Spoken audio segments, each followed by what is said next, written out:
حضور ہماری طرف سے دو تین چھوٹے چھوٹے سوالات ہیں. ہاں جی سوال کریں.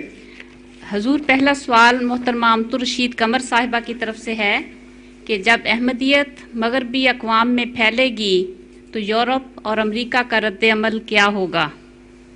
یورپ اور امریکہ کا رد عمل کیا ہوگا؟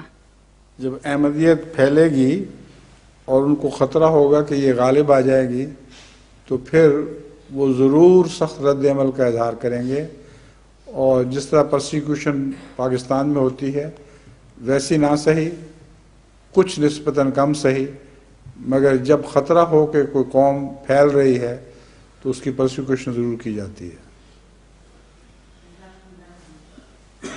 دوسرا سوال جبر یہ سے ہے اس کو روکنے کی کوشش کرتے ہیں.